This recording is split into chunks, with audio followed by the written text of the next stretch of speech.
Why, hello, ladies and gentlemen, and welcome back to another episode of Fireside Friends.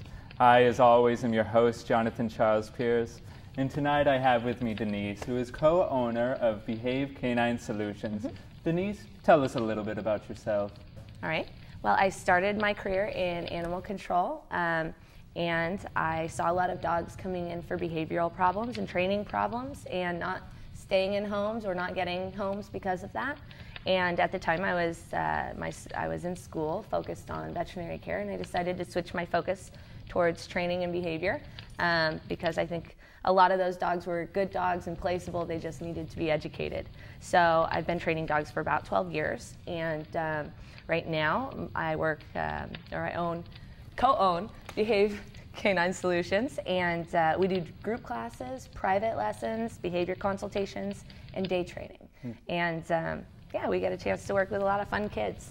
Very interesting. Well, as an expert in animal behavior, that relates to the theme of tonight's show, which is the law. And what is law but good behavior? Denise, would you like to read the definition for us? I would love to.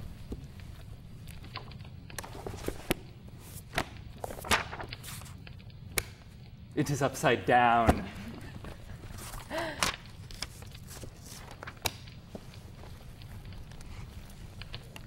Law is a general term signifying a rule laid down or established, whether by custom or as the expression of will of a person or power able to enforce its demands. Very interesting. All right, and who is this guy here? This is Brindle. Brindle is a foster of mine. He was born in the shelter and lived for the first 3 months of his life there. So his exposure to the outside world and socialization was limited when he was finally adopted by one of my clients. He came in and stayed with me for about a month and a half, and I trained with him and socialized and got him back into the home so that he could integrate smoothly and stay in the home. And do you have any dogs of your own, Denise? Yes, I have 3, 2 German Shepherd dogs, and I have a Pointer Pit Bull mix, and I have a foster dog right now. Fantastic.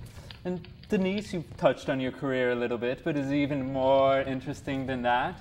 Moving on from the animal control in Columbia County, you worked on training narcotics dogs, search and rescue dogs, and aggression control. It's actually protection. Yeah, it's protection dogs. After I left the county, I got a job at a police canine kennel, and I spent time in the middle of the woods training dogs, about 60 working dogs, and we did narcotics detection, handler protection or aggression control, and search and rescue. And so it was very interesting work and very rewarding. And I utilize all the same principles that I learned there working with police canines with pet dogs. Very interesting. And in what ways would you say that your previous work with the shelter and with the police dog has helped you with Behave Canine Solutions? Well, we do a lot of behavioral consultations and a lot of behavior modification, and sometimes for trouble behavior like aggression. And I think that especially working in the shelter, I saw how stress and anxiety and lack of physical and mental stimulation can promote unhealthy behavior. And when I was working for the police canine kennel, I saw how to build aggression and control it. And that is really important in my work now when I'm trying to decrease aggression and increase other behavior. So once you understand the factors that go into building this behavior in the first place, it's very easy to then take those factors out of the situation and modify the behavior. Very interesting. And Denise, what would you say are the 3 most important factors while training an animal?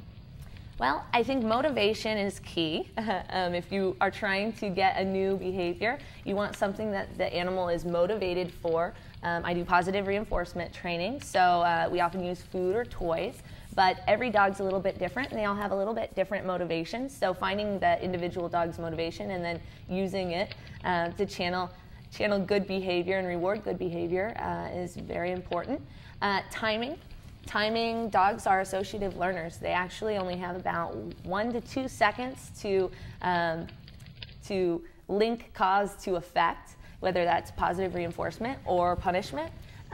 If you don't mark and reward or mark and punish within that time frame, they don't necessarily make the association. So timing is very important when training a dog. And consistency.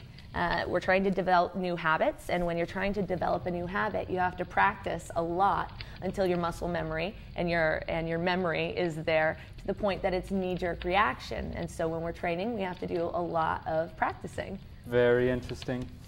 Well, unfortunately, our time has run out. But you will be able to see more of Denise later on in the show, as she'll be walking us through some of the steps of training an animal like Brindle here. We hope you will join us on our next episode, and a very fond farewell.